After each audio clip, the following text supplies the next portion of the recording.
Buenos días con Good todos y morning todas. to Soy everyone. Yasmín Calva, My name parte is del equipo Jasmine legal Calva, and I'm que part of the acompaña legal las team actividades de la that comunidad helps del the communities Dulcepamba. here in En the esta Dulcepamba ocasión, River Basin. estaré como Today, moderadora de I'm la going to be here as a presentación del moderator in informe the que da cuenta presentation del río of the Dulcepamba report on the y Dulcepamba los River impactos Basin de la and the hidroelectricidad impacts San of the José de hydroelectric Tambo plant en la provincia de Bolívar. called San José de Tambo in the Gracias a province quienes of nos Bolívar. acompañan So por I la would like to thank everyone plataforma who's Zoom here y with us today también on a través Zoom and del canal everyone who is listening to us on a las Facebook Live. personas To que se everyone who's encuentran on en Zoom, Zoom, I just want to let you indicamos know que hay la opción that you para do escoger have an idioma en option inglés. to choose Para ello, English interpretation. ustedes en And la if you want to parte do de that, you have to abajo go de down to the lower pantalla, part of the donde screen hay un where you're globo, going to see a deben little poder globe, and there you have utilizar the las dos option that you can opciones, choose either English inglés or y Spanish. español.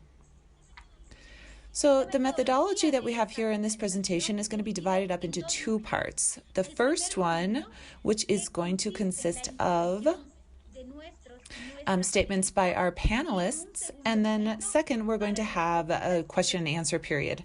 Por favor, Please, a las personas que everyone se who is encuentran en in the pestaña Zoom conjunta, room, it's es really importante que important al that momento when you de write your sus questions, preguntas you need to las make it hagan for para todos y everyone. todas. Es decir, That que means esto that you need to be writing to incluirá both panelistas panelists y asistentes.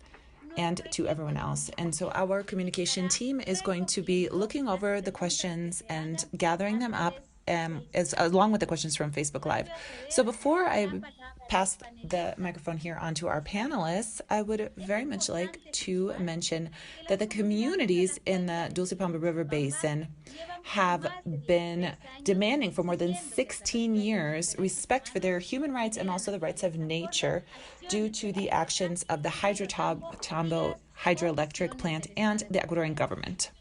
So Durante su during this proceso de resistencia resistance, han they have presentado filed acciones legal judiciales actions y and administrative administrativas y hoy actions. la And Corte now the Constitucional Constitutional del Court Ecuador of ha Ecuador has seleccionado este chosen this proceso legal para process crear to jurisprudencia generate vinculante por su alta jurisprudence, relevancia e interés thinking that it nacional. is something A of nivel really high administrativo, national las interest. comunidades The han communities logrado have acoger also reforme been la able to achieve a autorización de reform aprovechamiento to the productivo del water agua use concedido a permit that was favor del issued to hidrotambo. Hydrotambo. Uno de sus One of the most principales elementos important probatorios pieces of para evidence lograr that we esta had to be able reforma to make fue this el análisis reform forense was because of the hidrológico e hydrological hidráulico and de la cuenca del hydraulic río Dulcepamba analysis sobre los of the impactos de la Dulcepamba River hidroeléctrica, due to análisis impacts que fue by the realizado hydroelectric plant, por which el was done Centro de Ciencias de by Cuencas the Hidrográficas de la Universidad de UC California California, que es Davis hoy uno de sus department. And investigadores so we have más someone here from the importantes. university Sin here embargo, today with por us. la falta de control de las So autoridades, no authorities se ha logrado hasta el momento have el not been cumplimiento y able to ejecución actually de esta apply this reforma a reform, través de la interposición which de is un recurso why extraordinario de an revisión extraordinary no review legal process interpuesto has por been el Cedhu, issued. aclarando To que clarify este that this procedimiento fue legal presentado action ante la was Secretaría del presented Agua, to hoy the por la Secretariat of Comisión Water, which del today is Ministerio known as the del Ministry of Ambiente y Agua. Environment and Water. Es So justamente it is en este within this contexto que context la that Defensoría the del Pueblo Ombudsman's y la Office Universidad Regional and the Amazónica Regional Inredh Amazon pasaron el University 22 de octubre on del 2020 October 22nd realizan made an juramento on-site a la comunidad investigation de San project Pablo de research, Amalí which en was la done in provincia Bolívar de Bolívar province in the river para to verificar, por un verify lado, que la whether empresa Hydrotambo Hydrotambo S.A. SA is actually cumple con las complying with the condiciones conditions that are set establecidas out in en their su water use autorización y en permit, and especial a it's los estándares particularly everything that asignados has en to su do manual with the hidrológico ecological y la flow red and de evitación. the Y por otro life lado, of para the verificar river, y and corroborar also to los impactos corroborate the socioambientales socioeconomic que ha impacts tenido that have been felt en by las the communities comunidades de la within the cuenca Rio del río Dulcepamba Dulcepamba. Ahora sí, Basin. para la So presentación here de este informe to nos now acompaña hear Moises Mina, from quien one es of our panelists, we abogado have civil Moises Mina, en el who recurso is extraordinario one de of the revisión del lawyers that in the cumplimiento. case Los voy a representing presentar the todos se communities, encuentran en and este he's here with momento me en Zoom. today. We Por otro also lado, have nuestro compañero a historic Jorge community leader también es who uno de is los also one of the presidentes de la lawyers comunidad here ciudadana, representing the community. His name is Manuel Manuel Trujillo. Trujillo. So we're now starting the live Facebook transmission. So if you could just repeat what we're saying here today again, since we're starting with the Facebook Live.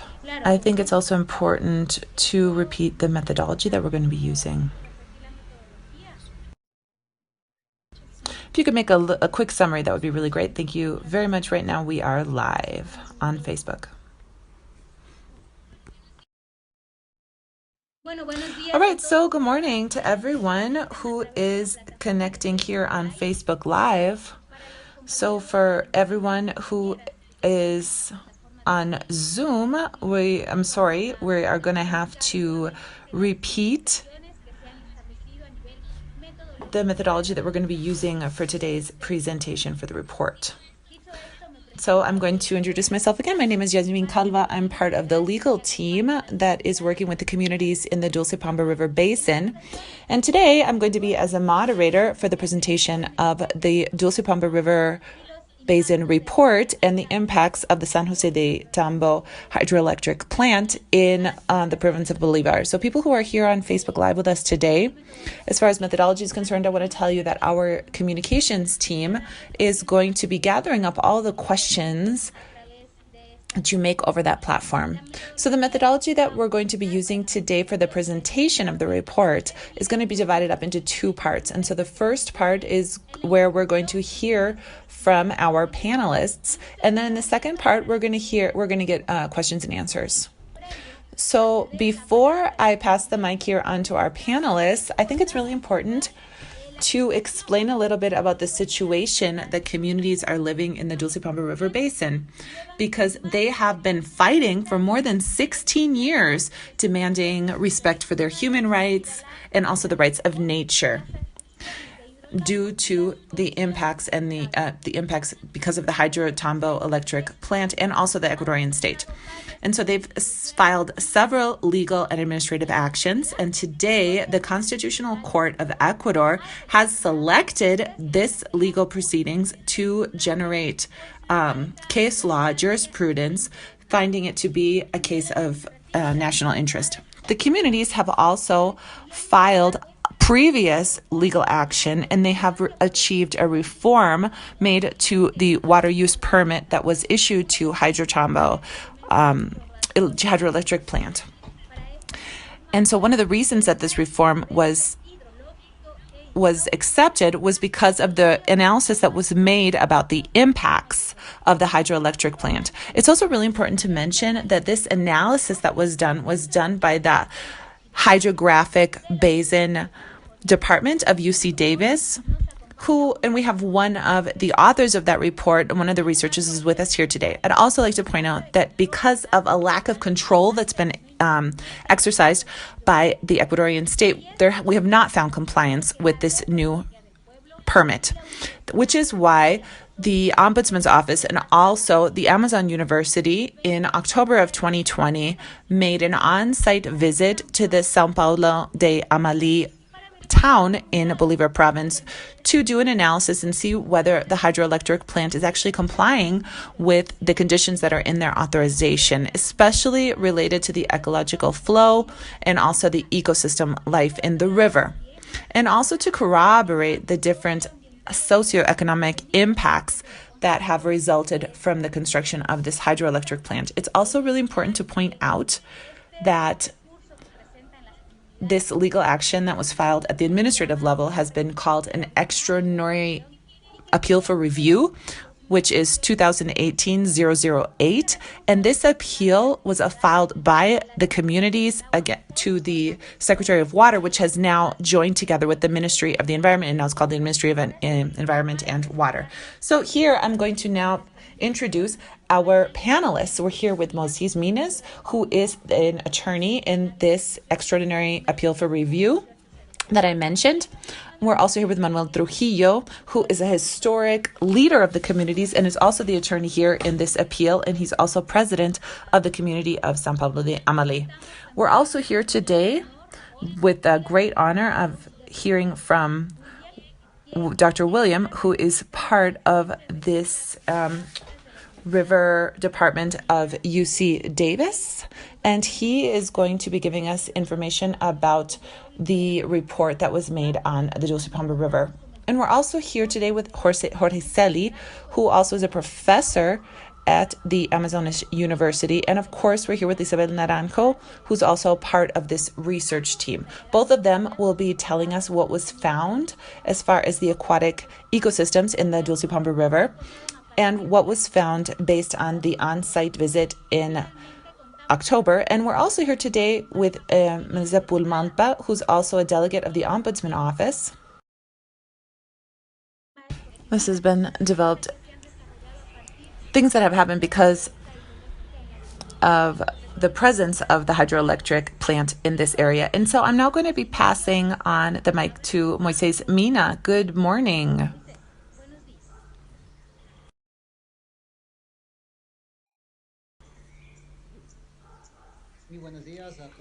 Good morning to everyone who's listening here today. My name is Moises Minas. I'm from the community of Santa Teresita, and I represent the Dulcepamba River Basin. I'm from the upper part of the community, which is in Chillán Canton. I am the attorney that's representing 140 communities in the Chillán Canton. So the issue that we're going to be talking about today are impacts on our communities due to the impacts by the hydroelectric company. So in the lower part of José de Tambo in San Pablo de Amalí, is where the hydroelectric company is located. So this was the company that has been causing impacts on our farmers and the people from our communities that work and live around the Dulcepamba River. So we as farmers in the upper part, we really have a major need, and we have had for a long time. And we've been asking Senagua, which today is the Ministry of the Environment and Water, and we've been asking them for our rights as farmers and requesting for water permits for the communities and to be able to create a potable water board or an irrigation system, because we don't have that right now. And it's really difficult for us to obtain the amount of water that we need in the upper part, because we really have very little water where we have small water sources. We can't obtain a water permit. Each farmer is unable to receive the permit for the water that they need. But they do have, because the Hydrotambo company is the one that has all the rights to capture all of that water that comes from the water sources. So we as farmers, we have submitted a request to the Ministry of Environment and in order to receive this water authorization. So the problem that we have here is that we file a document and it stays at the offices. And why does this happen? It's because Hydrotambo company has all the power. So when we filed an objection to the Senagua, which is the Secretariat of Water, which used to be in charge, they had to give a report to the Hydrotambo company about the water request. And Hydrotambo objected to that because they're really concerned. They're concerned that if they give water to the farmers, that the company is not going to receive enough water. And so what they want is more and more water, because that's where they generate their money, from the water that comes down from the water sources. And that's why they don't allow people from the upper part of the community to obtain a water permit, for us to obtain a water permit And that's what we're requesting. That's what we're requesting from the Ministry of Environment and Water. And we want to tell all of you here today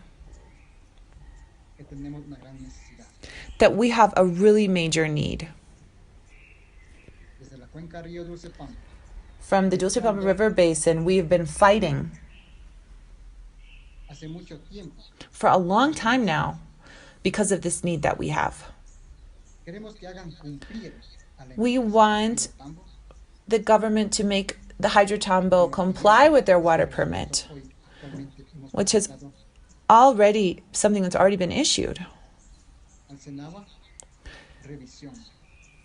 of this update and review to the water permit, which we submitted to the Water Secretariat. We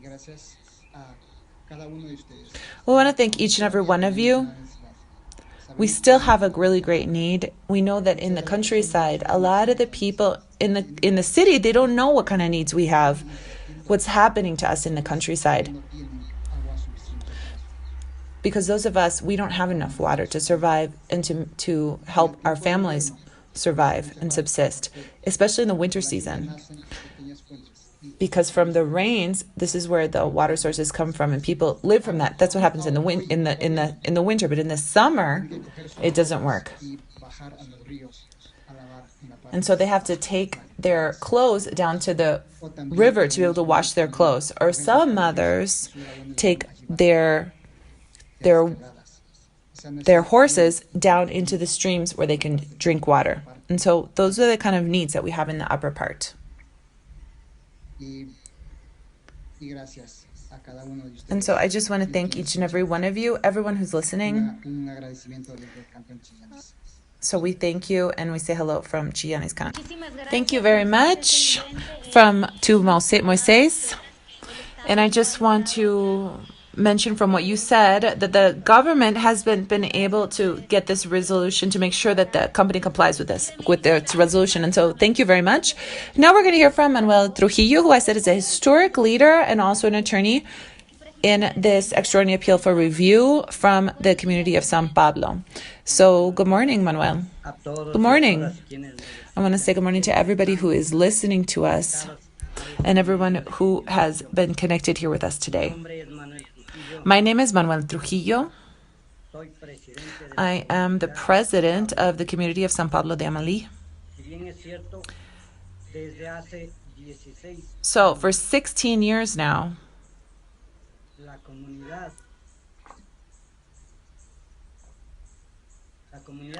the community of San Pablo has been fighting. We started that 16 years ago, and that fight began when Hydrotambo arrived to implement their project. So first, with the water concession that they got, they didn't publish it in any public place, nor did they do it in the media, in the press, any of the newspapers in Chillanes Canton.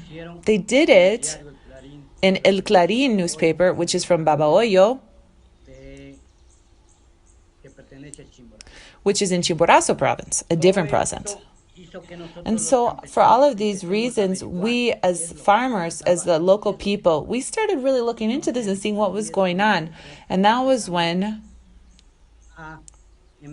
we started to do some research and we started to oppose this. So our opposition has been based on violation of human rights, violation of the rights of water, of nature, and for all of us who have been opposing this.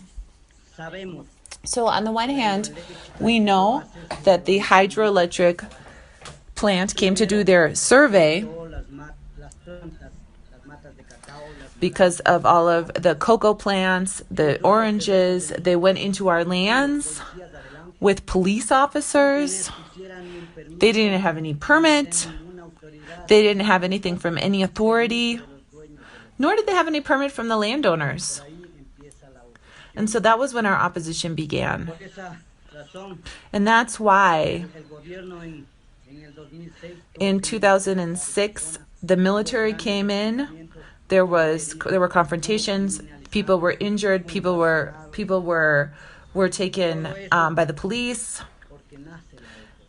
And this was all because of our opposition. And this opposition of ours is due to the way that they came in to mistreat, to hit not only the local people, but also to our brothers who were doing this opposition. And that was when we began our opposition. But over the course of all this time, I think that I've been taken to court more than 30 times. They told me I was a terrorist. I was imprisoned. The assembly has given me amnesty twice. But the struggle continues. The fight continues. The fight has continued because human rights, the rights of nature, they kept getting worse. This violation of human rights just kept getting worse. So we, local people, we need to live in the countryside. Those of us who live in the countryside, we need to work the land. We need to ensure food sovereignty. But the company came and took that away from us. And so in 2015, the company rerouted the river. And so when they rerouted the river, this was when the winter season came, and the first time that the river overflowed and it got plugged. And this flood took 12 houses, hectares of land. 3 people died because of a lack of any studies, the work wasn't done in a technical way. And this has had repercussions in our community. I think the worst crisis that we have ever lived. So overall this time, we just feel really terrible. We feel terrible about my brothers who are here in the communities with me because we've lost our food sovereignty. Food sovereignty here in San Pablo de Amalí and our communities that are also nearby has been lost. And why? It's because in the river, we don't have what we used to have. Years ago, when they did the environmental impact assessment, in that environmental impact assessment that was made by them, they say that there are 14 different types of fish. And that was what we ate. That was what we ate every day for all of us who would go for like a half an hour to fish and then bring half a bag of fish back. And then with that was what helped us to have food sovereignty. But today we don't have that anymore. So now, based on all of the research that we've done, we've visited the whole country. And we've had the task of working with brothers in other countries who have the same kind of problems to try and see what we can do. So basing ourselves on this, we have requested, we've asked for a reform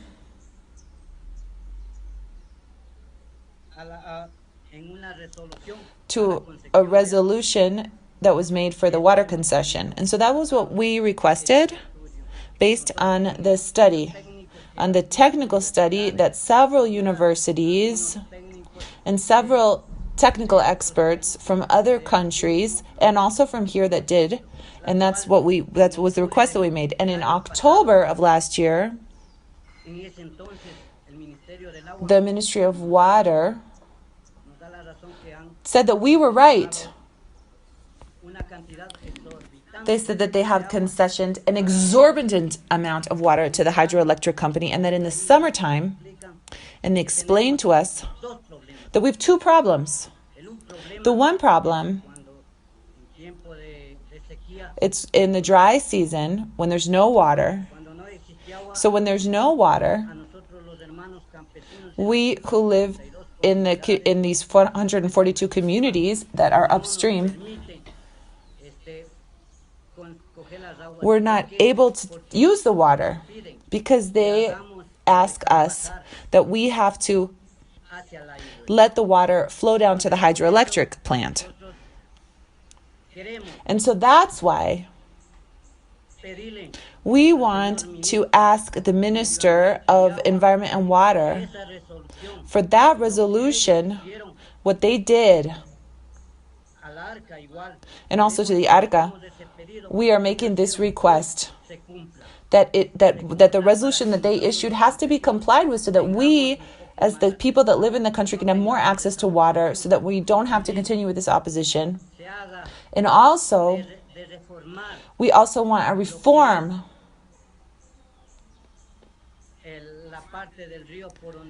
to the part of the river where the river goes, because they have taken it over and they have to give it back. And so that's my request, Minister, that I need you, we need you, to have the people that work for you to actually work and to respect what you yourselves issued. And you told us that we were right. Thank you so much, Manuel. It's very clear that Manuel is a historic leader who has even been criminalized. And so here, what he's demanding is that the Ministry of Water and the Water Control Agency to comply with their own resolutions. And it's also really important to remind all the authorities and all of the administrative entities that omission and not doing control, that causes international liabilities for violations of human rights. So now we are going to hear from Dr. William Fleenor, and I'm sorry if I'm mispronouncing your name. Good morning. We're so happy to have you here with us today. Good morning. Let me see if I can share my screen.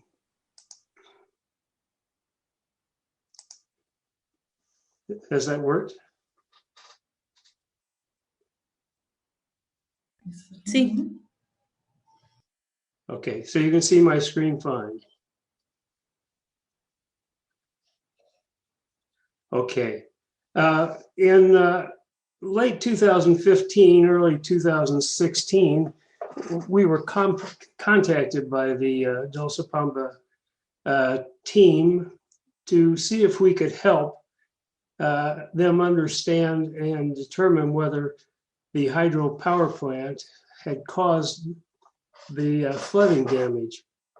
So in order to do this, they originally contacted Professor Pinter, who had some contacts with who knew some people, and that's why they contacted Dr. Pinter, who was fairly new to the UC Davis. We had acquired him from another esteemed institution in the Midwest.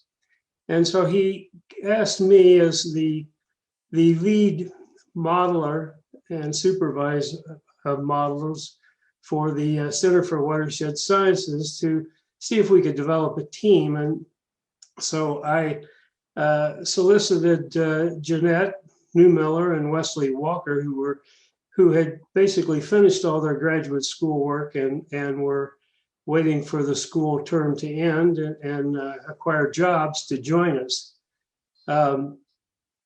Let's see, how can I advance the screen? Okay, so the first thing they did was to explain to us what happened, and part of that understanding came from these three poor but visible satellite images. The one on the left is the river before the power plant was in, and the intake structure. And the intake structure is shown there then in a light color. And then the middle picture shows, after the construction of the power plant, how the river was rerouted towards the town. And then the picture on the right shows the damage that was subsequent to the flood event of March of 2016.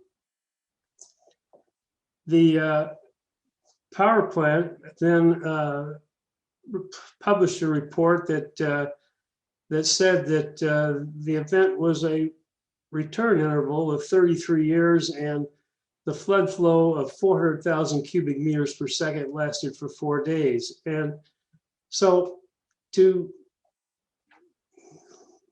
test this, we decided we would need to do a hydrologic model of the entire watershed to determine water flows of that event and of historic events to see what type of return interval actually was. The return interval is the likelihood that a flood that a storm will produce enough water to exceed a certain value percentage-wise. So a 33-year event would basically say that this storm could be expected to happen in 33 years, but actually it could happen any given year, and that's actually a percent. In other words, it's a 3% chance that it would happen in any given year.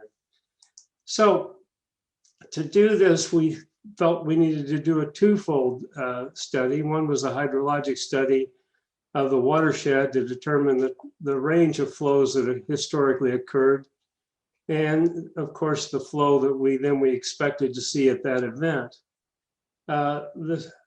And I will describe that as I go on a little bit. And then we needed to do a hydraulic study of the local region. In other words, the flows and velocities and elevations of the water that would pass the water power plant intake, to assess the velocities and in the area of damage to see if the event could cause that kind of damage. So the first thing we needed to do was obtain the necessary data. And I'd like to point out that this was a fairly extensive piece of work, and Jeanette Newmiller and Wesley Walker carried the bulk of that burden.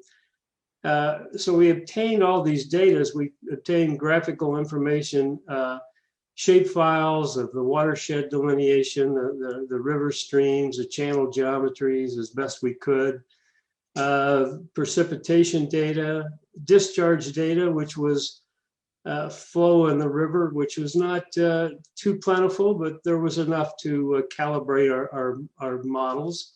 And then we did, there was some survey data that was done by Catholic University, and then we had eyewitness accounts that we were able to obtain. We had precipitation from 5 sites throughout the watershed on a daily basis. They're the little triangles in the watershed graph. And then we had one that had 5-minute data. So the hydrologic model, both of these models were basically started at the same time, but obviously we needed the hydrologic model in order to have flow for the hydraulic local model. So the HMS model started out by the HEC HMS model. It stands for the Hydrologic Engineering Center. It's a division of the U.S. Army Corps of Engineers. They developed this software. It's used extensively worldwide. And we happen to, at UC Davis, we happen to have a great relationship because the Hydrologic Engineering Center is located in Davis. And we have several students who work as interns there during the year, and they've hired a lot of our people over the years. So we're very familiar with these models and have a good working relationship. So the watershed itself is about 500 square kilometers. And we had a period of record for most of the precipitation gauges from 1969 to 2016. So we had a little over 47 years worth of data with which to work. We calibrated this with available data on shorter time periods because most of the flow records that would allow us to calibrate against were on shorter periods of time.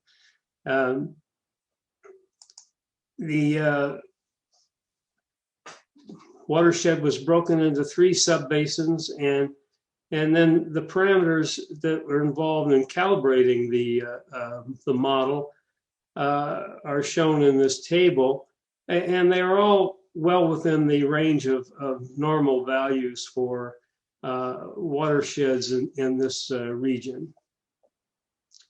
And so working with this, we calibrated. This is about the values at Secodo. I won't show them all. There are many within the report that I'll give a link that anyone can download if they would like to read. The report I downloaded is in English, but I know it's been translated, and I'll get the team to put the Spanish translation there as well. So you can see that the observed values are in blue and the model in red, and you can see that at Secodo, where we had our best gauge values, as by the way, matches quite well.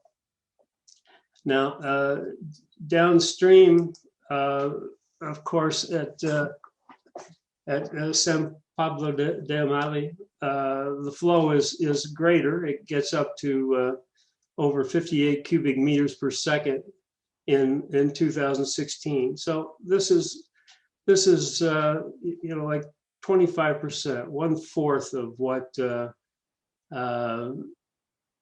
Hydrotambo report claimed that had flowed in 2016. And in fact, the highest flow of record we were able to determine for San Pablo de Amalí over the 47 years was less than 300,000 CFS. So this gave us the opportunity to do the whole record of 47 years and get exceedance values. And you can see that at Secodo, this probably was about close to a 10-year event, but at San Pablo de Amalí, it was about a 6 to 7 year return interval, which is a far cry from the 33-year interval that the power plant claimed. And you can see it was probably, you know, you have a chance of exceeding that nearly 20% in any given year. So it was not an unusual storm of great extreme as they had claimed. The hydraulic model development, of course, occurred along the same time period, but needed the hydrologic input for the eventual flows that it was going to use. So this is also a U.S. Army Corps Hydrologic Engineering Center model, and we performed it in 2 dimensions. Many flood events are modeled on 1-dimensional models, which are much simpler to do, need a lot less information, but a flood of this nature is certainly a 2-dimensional event, if not a 3-dimensional event. It requires detailed bathymetry and topography in the realm of a digital elevation map, and boundary inflows, which were provided by the hydrologic model. And then we calibrated it as well with local data. I might point out that one of the issues with modeling this watershed is it is quite steep, and it actually exceeds a limit of what you would normally want to do with a 1 or 2D model. So we did, in fact, apply a 3-dimensional model to verify the efficacy, the accuracy of the 2-dimensional model that we applied, and it does an excellent job. The contour map was provided to us through data taken from a survey by the Catholic University, and Jeanette had to digitize and georeference this map in order to turn it into a digital elevation map that would give us a fairly decent resolution of the work. Now, this map was done post storm event of 2016. So it was also necessary for her to get some other data and then fill this in and can get back to a original state before the flooding event. And this is what that type of a contour map and two-dimensional model grid looks like. The cells, the larger cells are 5 meters, and they go down to as small as 1 meter in the steeper slope areas of the banks and higher, where higher velocities are found. It's very complicated to trial and error to get the right size cells and the right time step in a model in order to properly produce accurate results.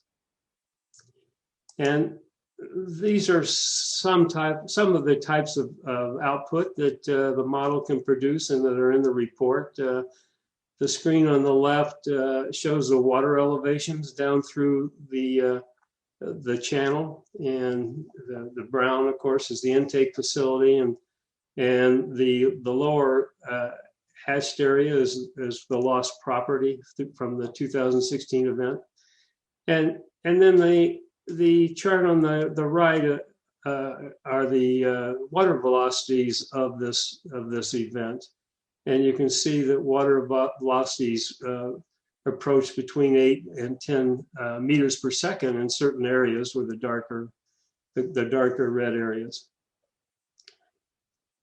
So there are lots of detailed information. One of the things that Jeanette did to determine, to look at flows, was to actually ramp up flows to as high as 500 cubic meters per second to see what that would do.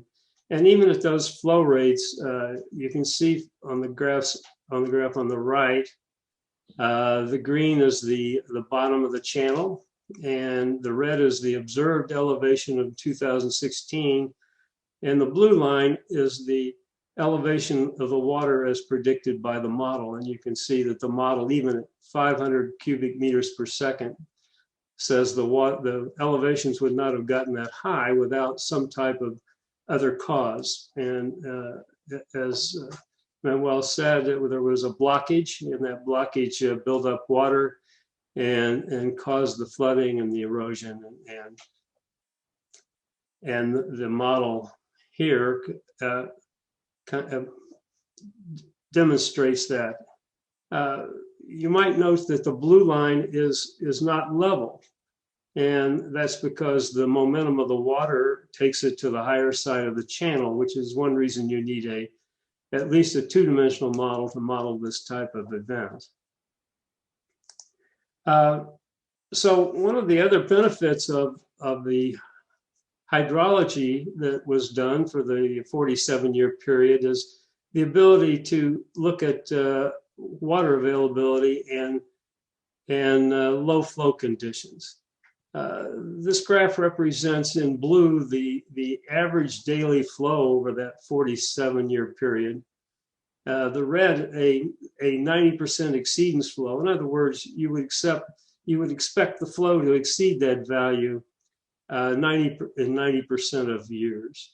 And the green is a 10% exceedance value. You would expect it to be exceeded only in 10% of years. And again, it shows that even 90% exceedance barely gets over 25 cubic meters per second.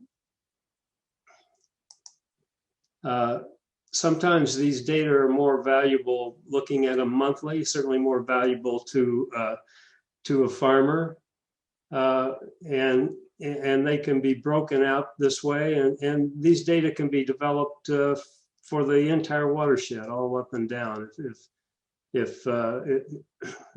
when it can be useful to farmers and to water agencies trying to determine water allocations. So in looking at the data, we plotted the water flow and the which is shown in blue. The darker salmon color or orangey color is the sum of the hydropower plant allocation and the ecological flows. And the ecological flows are there, but you can't see them too well. So we cut off the top of this graph, which just shows the excess flows. And I want to point out that these data are data that we were using in 2016, 2017, before the power plant was cut back a little on their allocation, and the environment was given a little more water.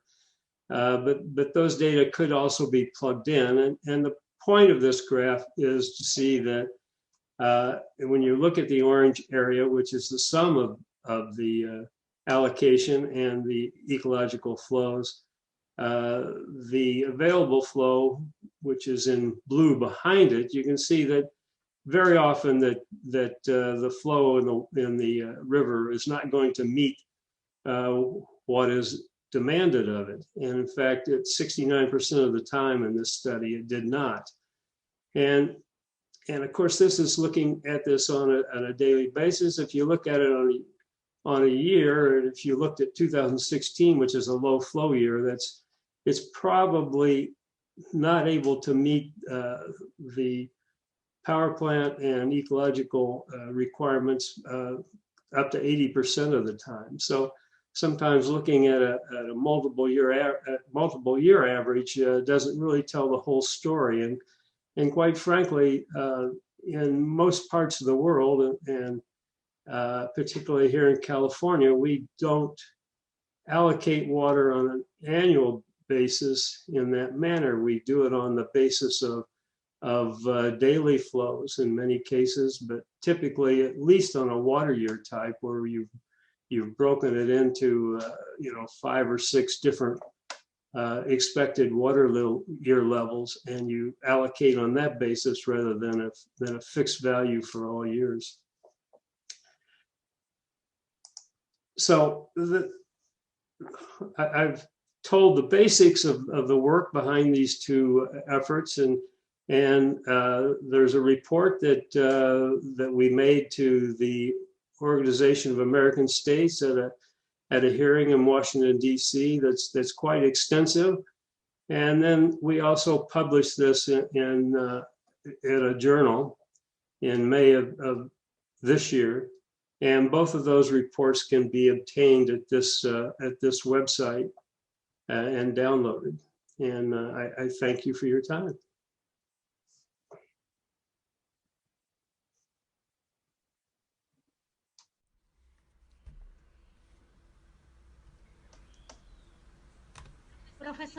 So, Dr. William, thank you so much for your presentation. And clearly, what you show here are the violations that were made to the hydraulic flow.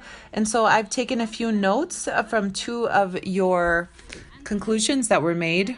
Before I read them, I would very much like to say I'm really sorry to people who are on the Facebook Live channel. We've had a little problem on Zoom, and I understand that you didn't actually hear the interpretation into Spanish. However, we are going to talk here about the conclusions. And so here that we heard from UC California Davis, what they're saying is that while there have been while the river has oftentimes overtopped, what we've seen is that what happened in San Pablo de Amalí, there were no impacts like the ones that happened on this occasion, because the river at that time had not been intervened by the hydroelectric plant. And additionally, what they said here is that the physical impacts were not caused to San Pablo de Amalí in 2015, which was where there were damages, erosions that wouldn't have happened if it weren't for the obstructions that were in the basin, that was and the debris that had been collected there. And also, if you would like to leave us your email addresses, we will send you the report and an executive summary in Spanish so that you can look it over. which is really important, and it shows how the construction that was done without any technical basis of this hydroelectric plant right along the river has caused and exacerbated all of the things that happened in 2015, which caused 3 people to die, and especially the loss of material goods of all of the community of San Pablo de Amalí. And so now we're going to hear from Elizabeth Naranjo. She's part of the research team from the Amazon Ikiam University, and she was also with us in the research that was done in October of 2020. So Elizabeth, we're really happy to have you here with us today. Good morning. So I'm going to share my presentation with you so that you can see it.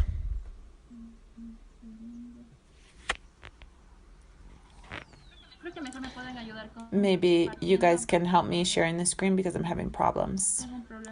I have a little issue with my computer, please. Sure, our communication team will help you out with this. So while we're waiting for this to get shared, we want to tell if everybody on Facebook Live, if you are actually hearing in Spanish right now, could you please confirm if that's the case?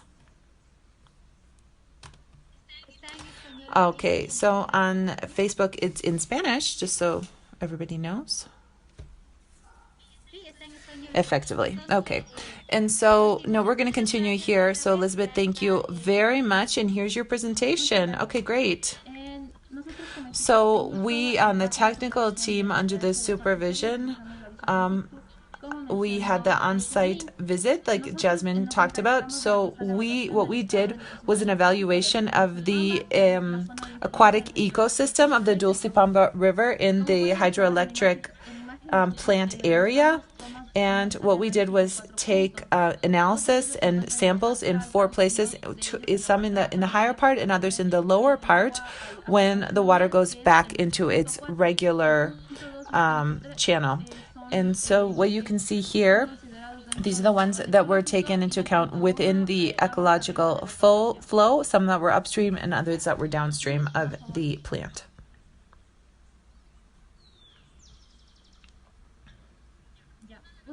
So one of the first things that we took into account was the hydrological analysis by measuring flow. And we did these measurements using different methodologies that you can see here on the table. And then we have results at each one of these points. And so it's important to point out that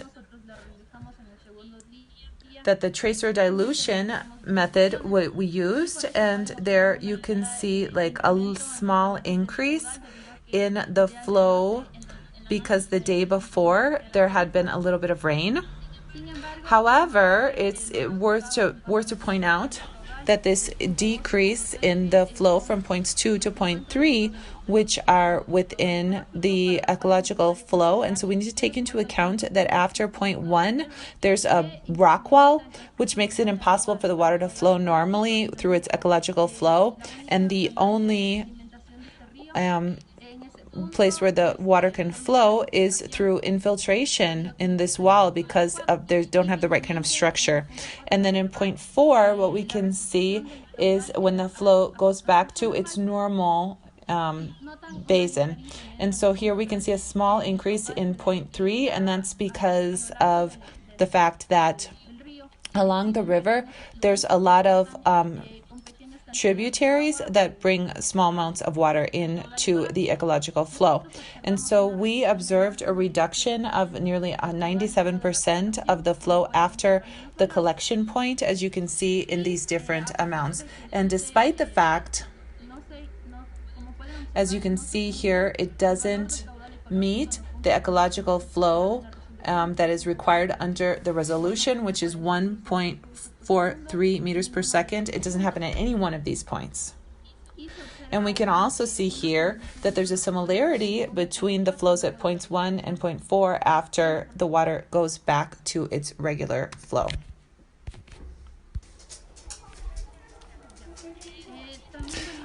We also did an analysis to see the different flow profiles to see how the different cross sections were in each of the sections where we looked at the different points. And as you can see in the first two images, you see point 1 and point 4. The before and after the water was collected by the company. And so here you can see the different velocities at these points where it was high at 80 meters per second. But if you look at points 2 and 3, that's where we see that the section of the river is really small and we see really slow velocities at approximately 50. And so in certain sections, we could see that there was water that would stay there within the ecological flow.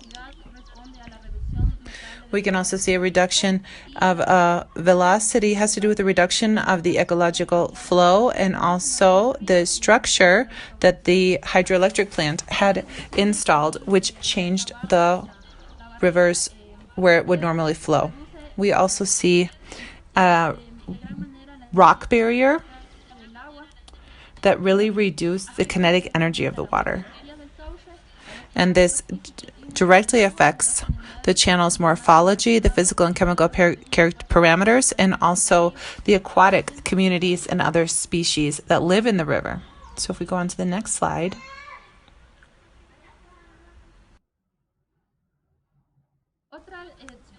The other part of our analysis looks at this, what the river habitat looks like. And so we looked at both the physical habitat, the hydromorphological conditions of the river in the different cross sections and the areas that are around them. So here, for example,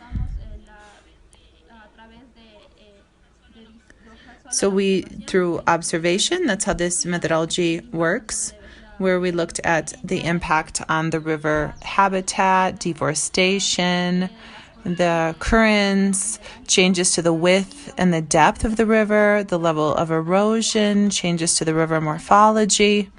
And this also left us that at point 2 and 3, we found that they were considerably affected as far as their river habitat.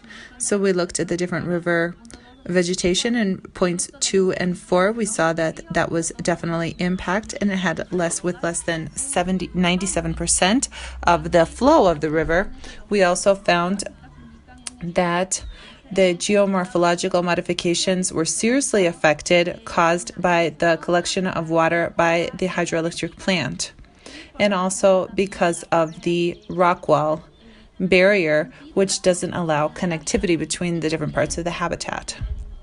We also saw that in general, we see that there's increased impacts on the ecosystem downstream of the water collection point and until the water is sent back into the ecosystem, into the river.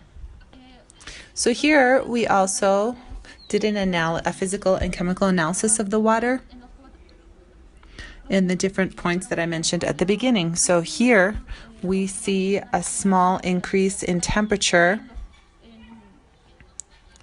in several of the points. So for example, in points 3 and 4, where we see areas that are open, and this has resulted in that there's no vegetation to intercept and to balance the temperature. And so this has caused an increase in water temperature and also an imbalance in the river's energy. And we also found a decrease in dissolved oxygen, which is also a consequence of a lack of vegetation on the riverbank. And we also found as a consequence of a decrease in the flow, which does not allow for circulation of oxygen and normal river conditions. And we also find an increase in electrical conductivity in point 2, and also at the higher areas of which is at point 3, which is due to the fact that there are areas where the water does not flow. And so we saw that there's not many things here. And so we found here that we have to have a low flow level. And so we also found that there is a high increase in evapotranspiration. There's also been an accumulation of salts that increased conductivity, and this has a direct relationship, as you can see here, with the content of total dissolved solids in the water. And we can also see here a pH of 9, which is very high. And this leads us to understand that the water is alkaline. And we also find here, if you look on the right, that the permitted limits from TULSMA, that is what is applied here nationally and also internationally, and they are just outside of the range. But in general terms, the other values of the different parameters are within the ranges. And as you can also see, we also did a calculation of the water quality index at the points. And so what we found here is that they are generally within a good water condition in general terms. However, if we do an analysis of point 1 to point 2 to point 3 to point 4, what we find is that there is a slight decrease in the ecological flow. Next slide, please.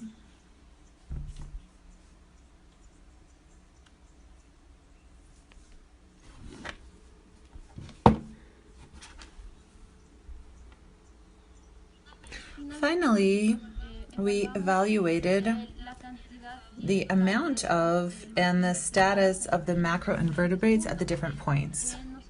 And so we added up by family the presence of certain individuals. And then here on this summary table, what we can see is that we can see the terms of abundance, the species that are sensitive to pollution, and the sensitive species are the ones that are indicators of good water quality, while the ones that are tolerant are the ones that show poor water quality. So here we can do an analysis of those that are sensitive to pollution for points from 1 to 4. And what you're going to see here is that at point 1, you have the greater presence of organisms that have good water quality, that are in good water quality.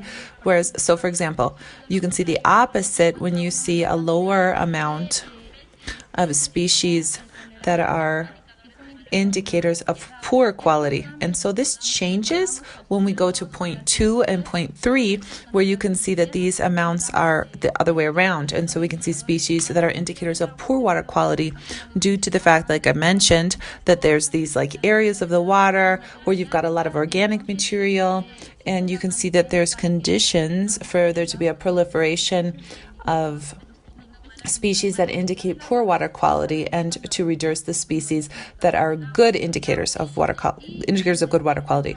And so when we go here to point 4, what we see is that these values could go back to normal, showing that you have a greater presence of good quality individuals and you have a lower quantity of poor quality individuals. You can also see the Shannon index, where you see these values, and you can see a slight decrease from points 3 to 4, and you can see an increase in point 4. And so we also did calculations of biological indices of water quality using the BMWP and also the Etp Index. And so here what we see that in the index of BMWP, we see that the ranges at points 2 and 3 are in a critical area for water quality, and we see that at the other points, they're in an acceptable range. And so if we go to the ETP, what we find is that in point 2, where you have 60, we see that that's in a good quality range, and we see in point 3 that has a value of 29, that's in a poor quality range. Next slide, please. Elizabeth, sorry, just to remind you that you have 1 minute and a half left. Yes. Okay. Jorge is going to be speaking next.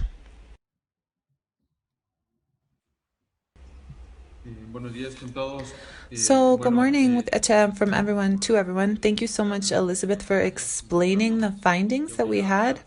And I'm going to try to be really brief here. And basically, what we found is that before the capture point, we saw that it was at 2.15 cubic meters per second, while the flow that was measured during this same time, which had a filter that was there, we saw that it was at 0.002 cubic meters per second, which is not sufficient, which you need a minimum of 1.46 cubic meters. And so we know what we've seen here is that the reduction in the flow of the river at Dulcepamba has had an impact on the speed of the flow, the river's hydromorphology, and the river vegetation. And so a full blockage of the river due to the rock barrier at the capture zone has really made it impossible for the river to have any hydrobiological connectivity. And so we can see this on the sides of the river, on the riverbanks. We're seeing that they're not able to that the biological cycle of migratory species is completely cut off.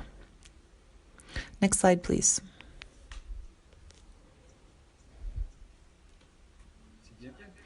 Next one, thank you. Okay, so here, as Elizabeth mentioned, we have changes in the water chemistry.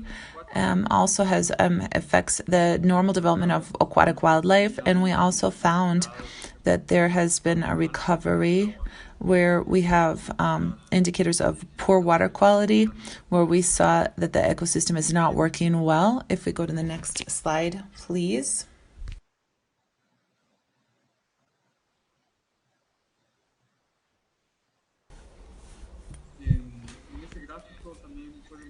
And so here on this graphic, on this picture, you can also see something that we showed, which is we can see how the river has changed and all of the different effects that this has caused on the local population.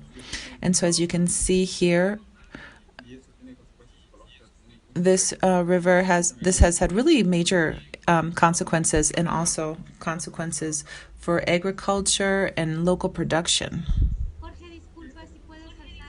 Jorge, could you speak a little bit louder? Because we're hearing the river more than your voice. Yeah, I'm actually right next to the river. Can you hear me a little bit better now? Yeah. And it also started raining, so that's all. I'm going to try to speak a little bit louder. Okay, next slide.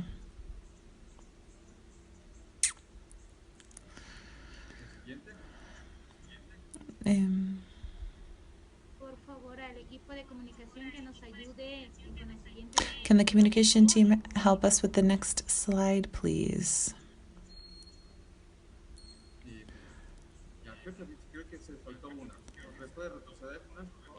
Okay, so here we are.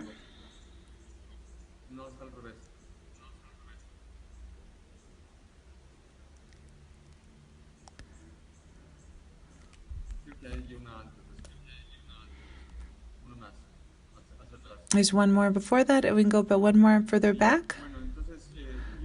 Okay, and so here I just wanted to highlight the fact that I think that it's evident what everybody has said already today, which is that the Dulcepamba River has been very severely affected by the construction and operation of the Hydrotamba hydroelectric plant, especially due to the modification of the river's flow and all of the extraction that was taken out, where it was 97% of the flow has been affected, and because what we see that has been the effects. And so this has had a really serious effects on aquatic life and all the species, especially that the people use the river species and also the migratory species.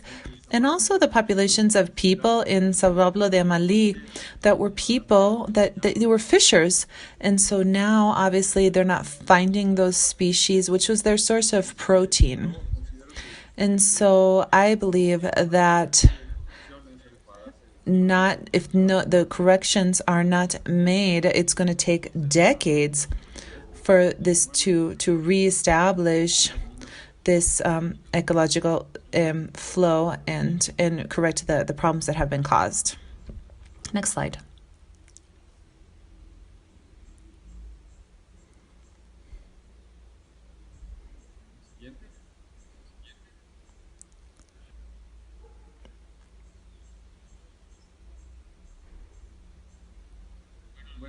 Okay, and so I'm going to start talking about we have a series of recommendations that we have put out in our report. And what we would like is that you need to change the structure of the flow in a way to maintain the ecological flow and not to affect the hydrobiological connectivity. In addition, it's important to take into consideration the infrastructure that has been built there. Can you go back one slide, please?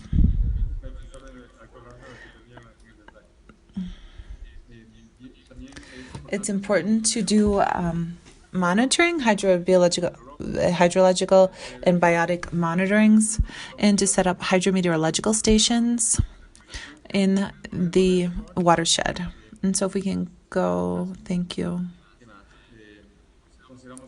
We also think it's really important to go back to doing the studies during several times of the year so that we can... You're on a different slide now. Okay, to really be able to figure out how the ecosystem actually works and what are the impacts that we've had on the ecosystem. No, you're moving the slides to the wrong ones. The problem is that it takes a little bit of time. You should be on the recommendation slide, please.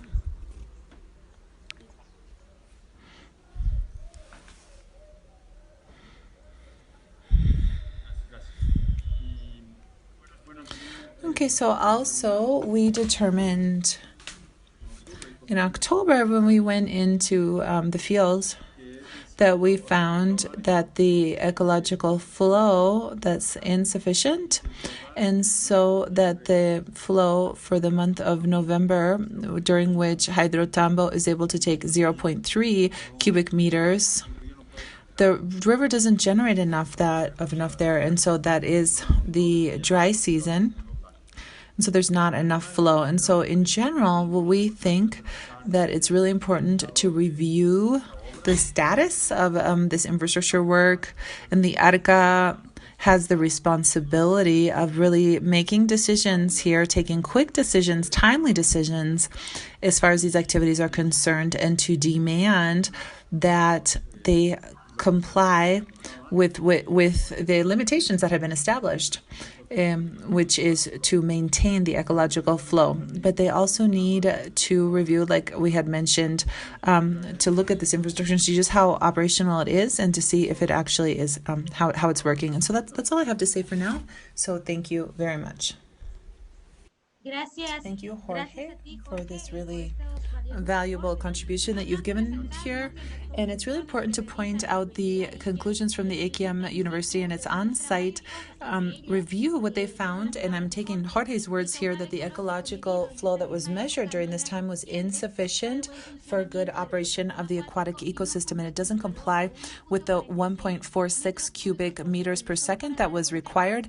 And so this is because in October of 2019, what used to be known as Senagua, as Manuel Trujillo told us, that they reformed the authorization for the water use that had been granted to Hydrotambo. Part of this resolution from the Senagua, which today is the Ministry of Environment and Water, is that said that during all times, the Hydrotambo company should be leaving a minimum ecological flow of 1.46 cubic meters per second.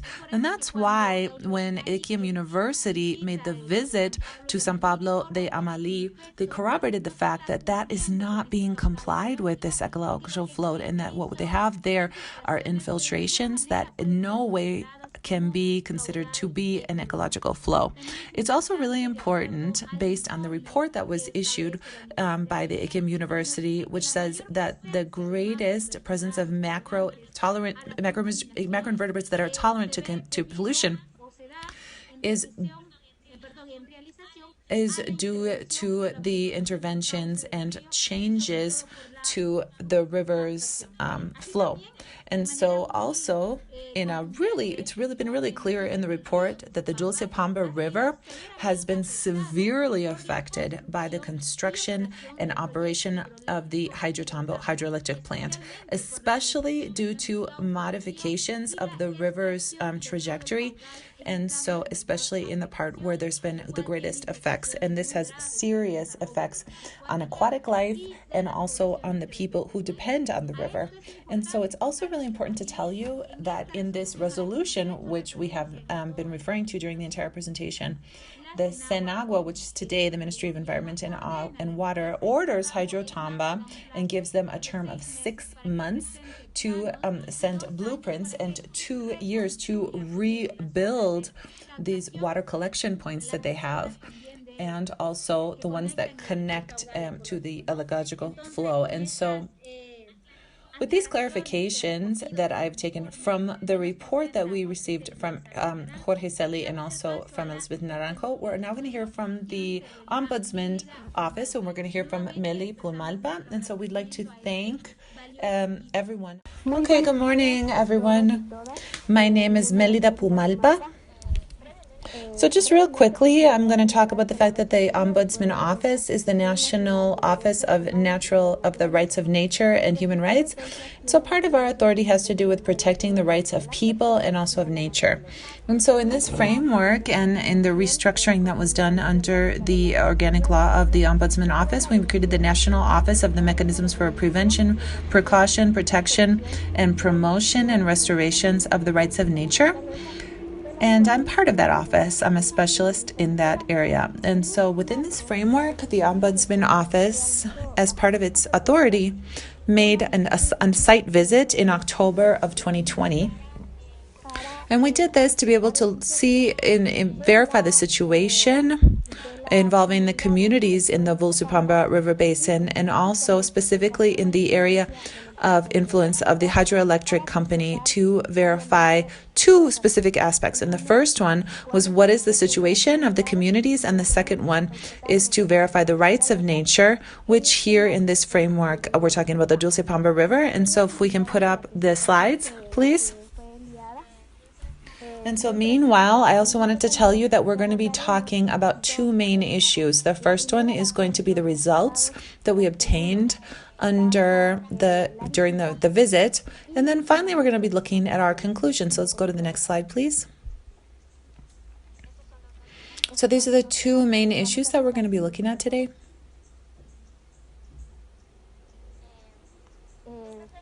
So as far as when we went in to verify the rights of nature, which is the Dulcepamba River, we took as a reference the resolution from the appeal, which determines that there must always be left a minimum flow of 1.46 cubic meters per second, and that they should also establish a flow and return water resource to its natural river after it is used, and that has to be in the same conditions as far as quantity and quality. So under this point of reference, if we go to the next slide, please, thank you. I would like to look here. Let's go to the next one. I just want to show you 2 photos, which I think this can... Sometimes it's hard. I want to show you visually. It's often the best way to do it. No, the last one, please. Let's go back. And so here, what we're going to see is the part where we see where the river route is changed, and we can see the rocks that were placed there. Okay, so here in this photo, what we can see is the Ikiam team that was there that helped us out in doing the measurements of the ecological flow, which is before the river is deviated. And here you can see the rocks that were put here.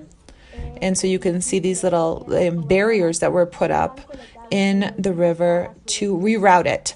And so as you can see here next to it, there's another photo. And here you can see the force of the water, where you can see where this rock and barrier has been put up. And you can also see the change in the river's morphology. So let's go to the next slide. And so in this slide here, we can see what is being left as an ecological flow. And so here we can see the minimum amount of water that's filtered through this barrier. And so you can see a lot of rocks. And this, you can see members of the community have said that this is not normal, that this is not common. And it's really evident that it has caused a major change in the ecosystem. And so the next one on the right, what you can see is you can see the part where the water is returned to the river after it has been utilized by the hydroelectric plant. And so here we can see on one side, on the right side, the water's force, and then on the other part where you can see where the ecological flow is coming in, you can see rocks. And then you can see in the part where the water goes out, we can see the force of the water and also how the water is like stuck there. And so the Ombudsman's office talked to the ARCO to be able, so that they could see the situation going on in the Dulcepamba River. So in their report, what they concluded that was at the time of the visit, the water was being collected by the hydroelectric plant. And so let's remember that this was in October when this visit was made, and the company had been collecting water. And there's a resolution that says that they cannot collect any water at that time of the year.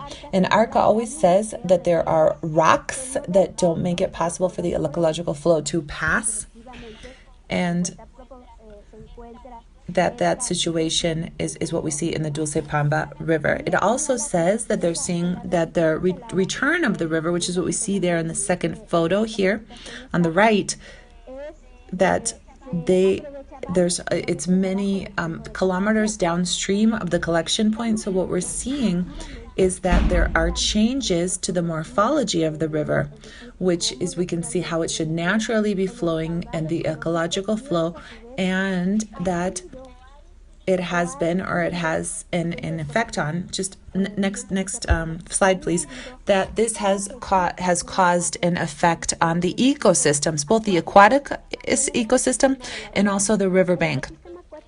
And so when we're talking about the aquatic ecosystem, we're talking about the species and what's produced in the river, and in the riverbank ecosystem, which is vegetation, and that's where we can see the erosion process. This erosion process, which even goes so far as to the homes of some of the people from the communities that live there, particularly in San Pablo de Amalí. All right, next slide, please. So within this, we can see that it's very evident that what has happened in 2015 could happen again. And so within this context, and on this slide, what we're going to see is the nature as a subject of rights. And so what happens in Article 71, what it says is that there should be a comprehensive respect for nature. And this has to do with the existence, its structure, evolutionary processes, functions, and maintenance and regeneration of its life cycles. And so this is something we have to keep in mind when we go to the next slide. And so here, at the time when there was an effect that was an impact on species, for example, the fish, due to a review in the flow, this means that there's going to be impact on the structure and functionality of the Dulcepamba River.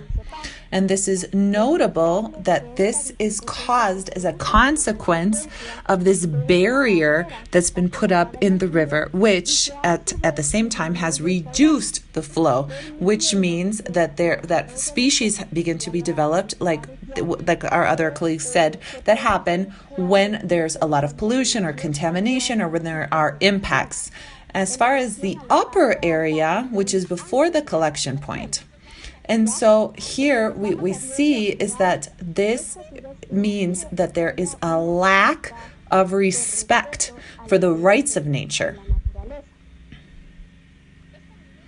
It's also really important to point out that this affects the Dulcepamba River and also to the ways of life of the communities. And this is where then I'm going to go on to the next slide here. And so here's where we start talking about the issue of the communities of the Dulcepamba River Basin. And so here what we want to see is that the access that the community has to the water, both for their human consumption as well as for agricultural use, because we've already mentioned that these are agricultural communities and this is a first source of food, and also for their economic activity, which are two really important issues that we have to look at. And then as a second point, we have a socio-environmental conflict which exists and which was also see that we've had a criminalization of protesters and also of advocates of human rights. And so what did the Ombudsman's office see here? And what did we compile from the different interviews that we made? So what we find is that there was an interrelationship between the river and the communities that live there, and so where their identity is marked by the activities that they undertake in the river. And so what am I talking about here? I'm talking about fishing. I'm talking about like social activities and family groups, because people get together around the river so that they can do activities within this social interrelationship that they have, and also which helps them to identify themselves as members of a community and members of a community that live together and that live alongside a river. And so this also provided them with a source of food. And so this is what we talk about, food security, food rights, which were affected when the hydroelectric plant was built. So this interrelationship is fragmented at the time in which the construction is done and at the time when we start having the socio-environmental conflict. So the socio-environmental conflict is one of the factors involved is the lack of information that needs to be transmitted by the state, which issues the permits, to the communities. And so it's within this framework where, according to the Constitution, there needs to be a free informed consent or an environmental consent. So if this, or consultation, and so it doesn't matter whether or not they are indigenous nations or if they're just society in general. And so there needs to be an environmental consultation. However, the lack of this having been done, this right having been respected in making the concession to the hydroelectric plant, what this suggests, or it turns into a conflict. And so we also see that in the legal processes, administrative processes, and constitutional processes that have been underway on both sides of the equation. So obviously the communities in order to defend their rights and the company to defend its economic rights. And so giving this situation, what we see is that even in this situation, we've had a criminalization of protesters by people who were defending their own rights, as well as identifying the leaders and the active members of the communities to continue legal processes against them. And so historically, this has happened to an amnesty that was granted by the National Assembly. against this person who was defending the rights of nature and the rights of people. And so it's within this framework that what we're seeing is a complex relationship that continues increasing, or it's like latent, and it to the extent that state institutions get involved in regulating and controlling, they can keep it from increasing. And so what am I talking about here? So we have observed that we're not seeing compliance with the resolution, which establishes a minimum ecological flow. And so this has meant that the conflict just continues increasing to the extent that the state does not implement the actions that are necessary in order to avoid a conflict continuing to be developed. And so what we're seeing now is that there are administrative procedures, there's a constitutional procedure, and there's other appeals and actions that have been taken within the prosecutor's office. But if the state doesn't take any actions, or it doesn't analyze this issue from a context of human rights and also of protection of nature, and from a context of a conflict in which there is criminalization, clearly it's not going to be able to deal with any cases, and it's not going to reduce the level of conflict. And it's going to accelerate further violations of people's human rights and of nature. And so finally, just to get to a conclusion here, I would also just like to point out that there are several conclusions in the report that we see, but I would just like to point out the most important ones, where it says that we don't see an enforcement of the resolution that requires the company to leave a minimum ecological flow of 1.46 cubic meters, and also the existence of this socio-economic conflict, which is latent, where we see that there's an asymmetry of power, and we can see this through the administrative, judicial, and constitutional procedures that are underway. And also that the only way to reduce this is for the state to get involved and in compliance with the Constitution, the law, and the resolutions to protect these rights. And meanwhile, the Ombudsman's office, just like the communities, is really concerned that the work that has been done by the company in setting up this barrier, which keeps the flow from going, where there's been a change in the river, what we can see that this can cause, once again, similar events than what happened in the flooding that we saw earlier. And so it's really clear, the presentation that we saw from Mr. Manuel Trujillo and also our other colleague, who shows that there's already been the loss of human lives. And so given this situation, these circumstances, and seeing here the current situation, both of the communities as well as of the nature, it would be best to the Dulcepamba River. It's important, it's indispensable to take the actions that are necessary, regardless of the administrative and constitutional procedures that are underway, because there's an obligation by the state for the Ministry of Environment and Water and the Agency of Regulation and Control of Water, which is ARCA, to, within their authority, protect the rights of nature. So we don't even need to have to file these legal actions. They have, because the state already has this obligation. And then also, I just want to point out finally this interrelationship between the community and the Dulcepamba River, which fragments its cultural identity and has caused this process of social conflict, where there's places where they go up and down, taken to the actions that are taken, where because of the actions taken by the company, and based on the results that come from the decisions that come from the judicial branch, and also the actions or the omissions in the omission in not complying with the enforcement of this resolution. And then finally, what we see is a process of criminalization that exists against the leaders of the communities who are defending the Dulcepamba River and their rights, given this asymmetry of power, where we see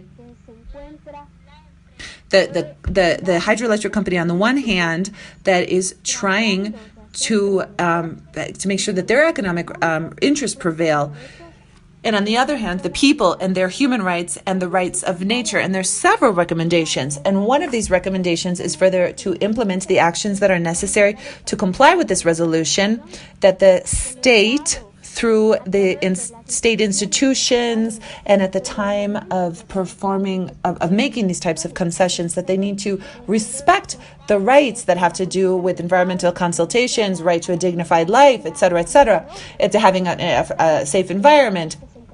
Because when a right is respected, it allows people to respect and to satisfy their other rights. And they should also establish and respect the recommendations that are being made. And also, finally, what we're asking is to comply with the Constitution, with the international human rights treaties, and in the exercise of each and every one of the authorities that the state has and that they have to carry out. And so this is the end of my presentation. Thank you very much for listening. Thank you so much to you and also to the Ombudsman's office for this really important report, which shows the violations to the human rights and the rights of nature, but also and to show us how this report includes the criminalization against the defenders of human rights and nature's rights. And thank you for your conclusions, for your recommendations. And so finally now, this is going to be the section where we're going to have questions and answers. And so for our communications team, if you have any additional questions, could you please send those to me right now? So, sure, we're going to send you in just if any more come in. Okay, great.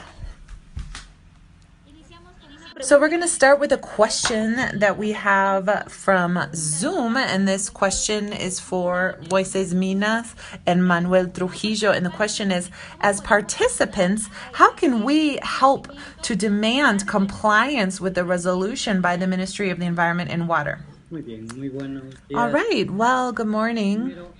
First of all, to all of our brothers and sisters who are supporting us and who are in this fight with us, I would very much like to ask to help us first by telling people about this, not only nationally, but also internationally, and also by demanding through letters, through messages to the different authorities that have to really comply with the things that they themselves have resolved as necessary. And I think that would be the answer that I would give to that question. Thanks. Thank you so much, Manuel. And also now we're going to hear here from Moises.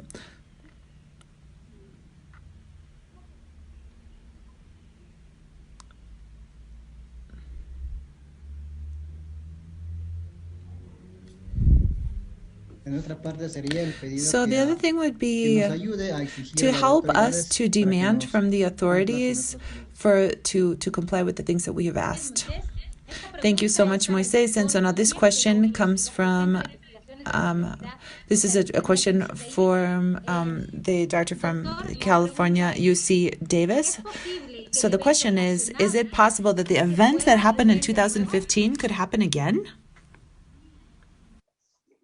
Well, certainly the precipitation and the flow rates that occurred in 2015 will and have occurred since. In fact, 2017 was a little higher flow rate wise. It just didn't have the blockage to cause the devastation.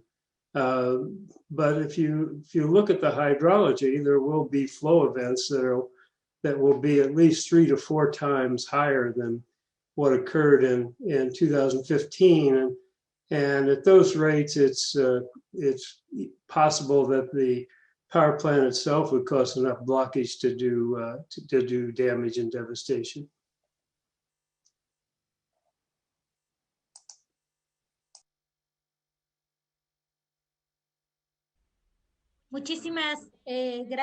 Thank you so much, Professor. I understand. I just want to mention that the translation is not coming over on Facebook Live, so I hope I understood the professor's answer. And what he said is that there are going to be these kind of events because the hydrology that we can observe in the flow shows that there's even going to be higher flows. And so, in effect, the infrastructure from the hydroelectric plant could cause, or it is causing, damages to the ecosystem every year, and it's happening progressively. So the next question here is for Mérida Pumalpa. So Mérida, if after making the analysis and after having researched that this and finding that this company has caused irreparable damage to the poor people in this area, I understand that she's talking about the Dulcepamba River Basin, violating their rights of good living. So is this company going to stop operating? This question was made on Facebook Live, and it's for Mérida Pumalpa. So as the Ombudsman Office, what we've done is taken action as necessary to avoid and the first thing is that we want a declaration that human rights and nature's rights have been violated here, and so that's why we, alongside the community and with several organizations from civil society, we have filed a legal action for protection, and right now this is in the Constitutional Court, and we are hoping for them to establish rules like Jasmine mentioned at the beginning of the presentation today. And we have done this site visit where we, which we've talked about now in this report, and we're doing follow-up on compliance with this resolution. And we are ensuring the due process of the actions that have been presented to the prosecutor. And so within this framework, several things have happened. Several actions have been taken to preserve people's rights and to safeguard people's rights. And so a really important role here is held by society in and of itself to understand this issue and give and contribute to this, and also that administrators of justice of the courts have to understand the violation of human rights in order reparations not only to the community but also to nature. And so that's what the Ombudsman Office is looking for, and so to protect the rights of people who are living on the riverbanks of the Dulcepamba River, and also to safeguard their rights of nature. And so working for the rights of nature and for people, I mean, this is a long process. It's a long process. And so we're going through that process. We're contributing. We are safeguarding rights. And we are going to continue until we get a favorable response, both from the justice and also from the institutions that are supposed to be regulating and controlling the activities of this hydroelectric plant, and with the idea of protecting rights. Thank you. Thank you so much, Mérida. And so the next question here is for Dr. Jorge Celi, and the question is as follows. So who is the electricity from this hydroelectric plant being sent to, and what is the relationship between Hydro Tambo and the need for electricity by the mining industry? Okay, well, hydroelectric energy from the different hydroelectric plants here in Ecuador, it all goes into the national grid. And so there's projects that maybe not necessarily the Hydro Tambo project, but there's a lot of projects that are generally that are used to support mining activities and other industrial activities. So I couldn't really tell you exactly whether this project is used to send electricity to the mining industry, but we do know that there are mining concessions in the Dulcepamba River Basin. And so that could be maybe the next challenge ahead. that people are going to have from the communities in the river basin and just people in general in the country, because at least what we've seen in the mining industry in other places, we can see that something can be really damaging to river basins. And so that's something that has to be really well analyzed and just be prepared in the event that comes to be. And I think that's it. I don't know if there's something else that I was supposed to answer that I didn't get to. No, that's it. We hope that, if the communication team sends us other questions for you, we will let you know. Do the last question here, which is going to be for William Fleenor from UC Davis, and it is as follows. So the HEC model is really interesting. And so the hydrological event from 2015 is caused by a combination of the rocks and the vegetation. And so land use and influences by the SWAT model, SWAT. And so this model has been specialized is for hydrology. And so would you recommend making an additional analysis taking this into account? Well, I'm quite familiar with the SWAT model, but I would like to point out I didn't go into all the details of the HEC HMS model, which stands for Hydrological Modeling System. It does include, in fact, rasters for soil types, soil moisture, vegetation, canopy, and so it captures infiltration, it captures soil canopy capture of moisture, like similar to what SWAT does. But having said that, I would never discourage another study by another model. The one thing better than a model study is two model studies. So two different models anyway. And so I would always encourage that.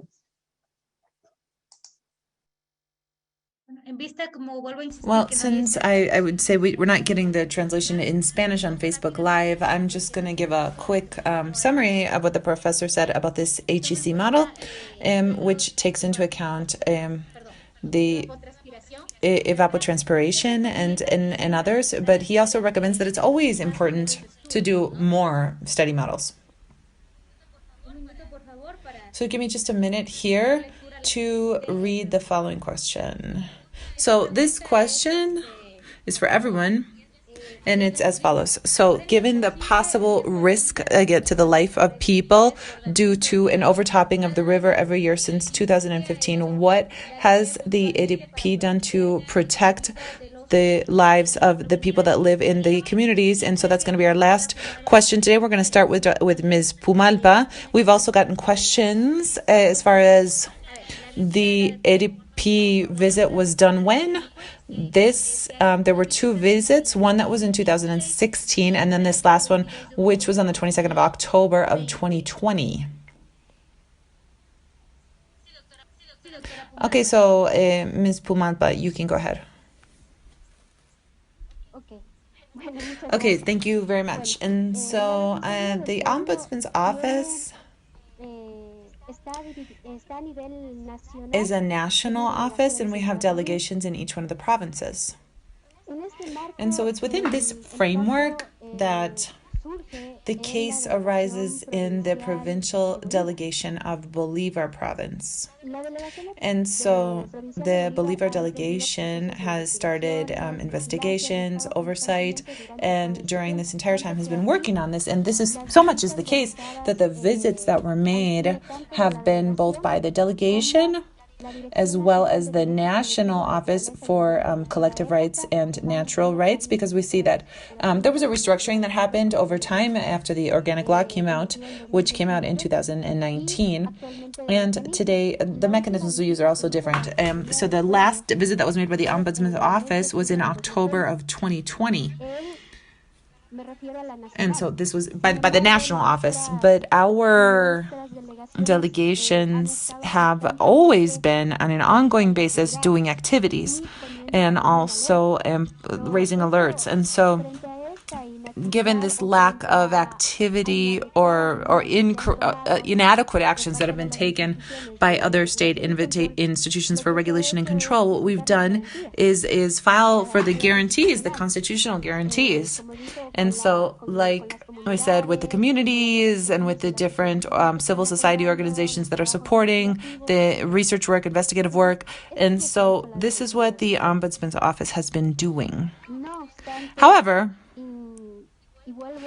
and I'm going to repeat this again here, which is that state institutions have obligations that they have to comply with. So the Ministry of the Environment and Water and the Water Regulation and Control Agency are required to respect the rights of nature, to the effect that they have to give permits, and they also have to regulate and control the activities, like, for example, by the hydroelectric company, Hydro Tambo. And so if they don't comply with these things, then as the Ombudsman's office, we have filed the necessary actions, and depending on the cases that have arisen. Because like I told you, there's several procedures that the Ombudsman's office does, and each one of these processes had the purpose of protecting the rights of the people and also of nature. And so right now we even have we're undergoing a process, legal proceedings against the criminalization of these protesters, because we're really, it calls our attention the fact that this is what's happening right now, and these actions have been taken against people who are supporting the communities. Now it's not only against the local leaders, but also people who support them on this process and in these investigative processes. And so we continue fighting to protect human rights. And so this could be avoided if the regulation and control authorities were able to comply with what it says in the Constitution and by law. And also that the procedures that have been undertaken with the Constitutional Court and also the administrative process when there's been a resolution, that those need to be complied with. And so that's what the Ombudsman's office this year, that's why we made the visit. And now, alongside the Ikiam team, we're putting together this report, and that's also going to be sent on to the authorities so that they have just more material so that this can be best resolved. I think that's all I have to say for the answer. Okay, thank you so much, Dr. Merida, and this is going to be the last question. And we'd like to remind you that both in Zoom and in Facebook Live, you can leave us your emails so that we can send you the newsletter that we've put together after this public launch, and we're also going to be sending you the different links so that you can read the reports that we have mentioned.